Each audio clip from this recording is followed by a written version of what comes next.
Very good morning everyone. मेरा नाम अजय है और आज हम इस वीडियो में previous topic basic structure of our constitution and Kesavananda Bharati judgment पर फर्दर डिस्कशन करेंगे।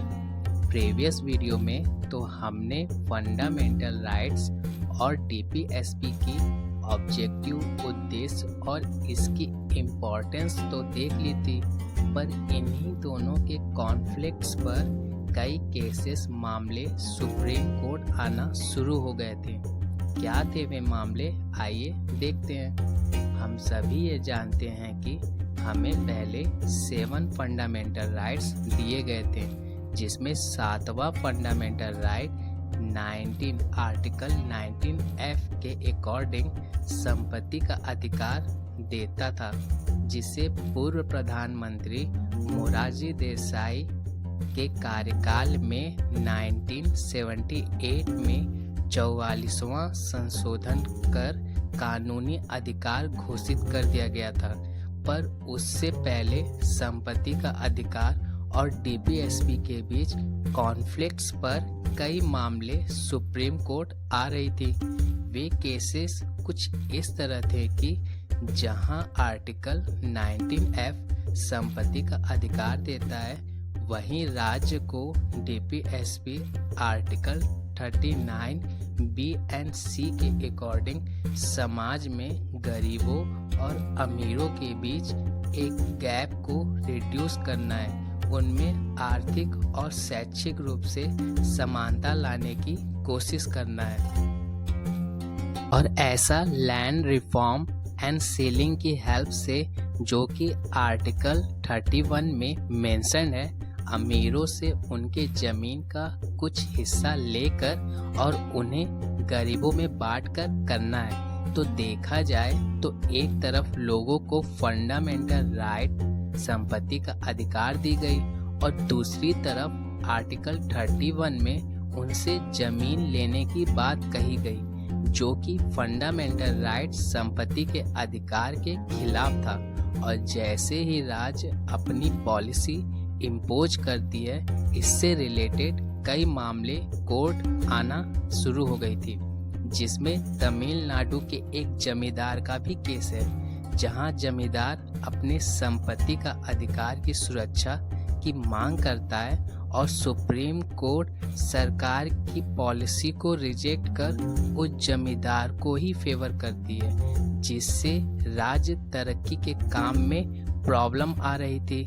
राज्य अमीरों और गरीबों के बीच के गैप को कम करे तो कैसे करे, और इसके लिए देश के प्रथम प्रधानमंत्री पंडित जवाहरलाल नेहरू ने 1951 में संविधान संशोधन कर आर्टिकल 31 में क्लॉज A और B ऐड कर दिया, जिसमें आर्टिकल 31A कहता है कि राज्य अगर संपत्ति लेता है तो पूरी कानूनी प्रोसेस पूरा कर एक एक्ट पारित करना होगा, और 31B में ये कहता है कि संपत्ति सिर्फ पब्लिक पर्पज के लिए ही लिए जाएंगे और इसके पूरे कंपनसेशन भी दिए जाएंगे।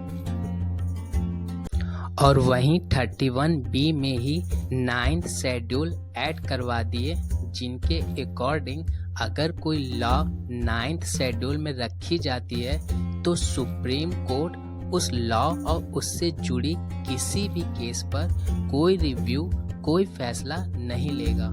और अब ये बात पूरी तरह क्लियर हो गया था कि संपत्ति के अधिकार से जुड़ी कोई भी मामलों पर लैंडलॉर्ड्स के किसी भी तरह के अपील को एक्सेप्ट नहीं किया जाएगा।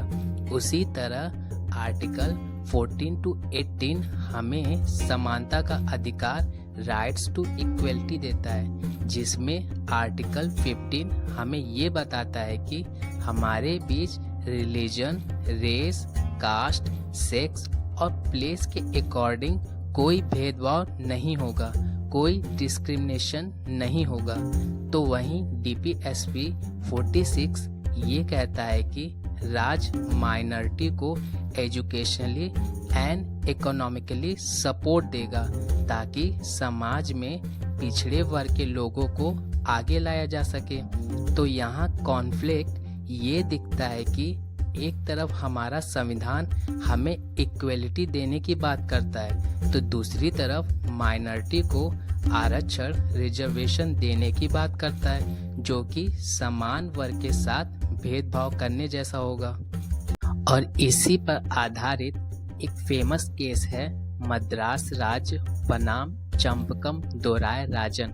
1950 में मद्रास कॉलेज में एंट्री के लिए रिजर्वेशन सिस्टम थे और 1951 में मिसेस चंपकम, जो एक ब्राह्मण थी, सुप्रीम कोर्ट में रिजर्वेशन के खिलाफ अपील की कि ये हमारे राइट टू इक्वलिटी के खिलाफ है, और सुप्रीम कोर्ट ने फंडामेंटल राइट को सपोर्ट किया और रिजर्वेशन सिस्टम को रद्द कर दिया। और चंपकम मामले के बाद ही अपने संविधान में पहला संशोधन 1951 में हुआ था और आर्टिकल 15 में चौथा क्लॉज ऐड किया गया, जिसमें ये मेंशन किया गया कि पिछले वर्ग के लोगों को एजुकेशनल रिजर्वेशन दी जाएगी और सुप्रीम कोर्ट इसमें हस्तक्षेप नहीं करेगा।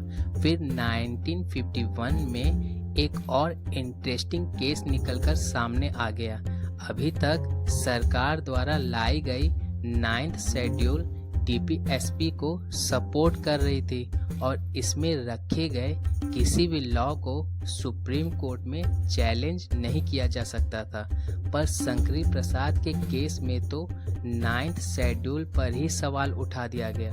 उनका कहना था कि आर्टिकल 13 क्लॉज 2 के अकॉर्डिंग सरकार ऐसा कोई भी कानून नहीं बनाएगी जो फंडामेंटल राइट्स को डिस्टर्ब करती हो, अदरवाइज उसे अमान्य घोषित कर दिया जाएगा। और इसी को बेस बनाते हुए शंकरी प्रसाद ने ये फैक्ट रखा कि आर्टिकल 13 के क्लॉज 3 में संविधान संशोधन से रिलेटेड कोई बात नहीं कही गई है, और जिस लॉ में किसी तरह का संशोधन किया जाता है तो संशोधन के बाद भी वो एक लॉ ही होगा और उस लॉ की शक्ति भी दायरे में होनी चाहिए, फंडामेंटल राइट्स को डिस्टर्ब नहीं करनी चाहिए। और उस हिसाब से देखा जाए तो शेड्यूल 9 खुद में इलीगल है, जो फंडामेंटल राइट्स को हर बार डिस्टर्ब कर रही है। और इसके अगेंस्ट सरकार ने यह तर्क दिया कि आर्टिकल 13 उन लॉज को कंट्रोल करता है जिसमें किसी प्रकार की संशोधन नहीं की गई है। एक्चुअल लॉ ही आर्टिकल 13 के दायरे में आएंगे, बट जो संशोधित लॉ के बारे में कुछ भी आर्टिकल 13 के क्लॉज 3 में नहीं बताया है। एक्चुअली आर्टिकल 13 के क्लॉज 3 में लॉज की डेफिनेशन और उससे जुड़ी सारी बातें लिखी हुई है।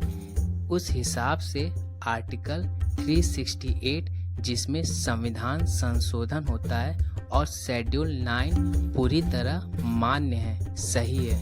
और यहाँ सुप्रीम कोर्ट सरकार के पक्ष में डिसीजन देती है और ऐसे कई केसेस सामने आते हैं।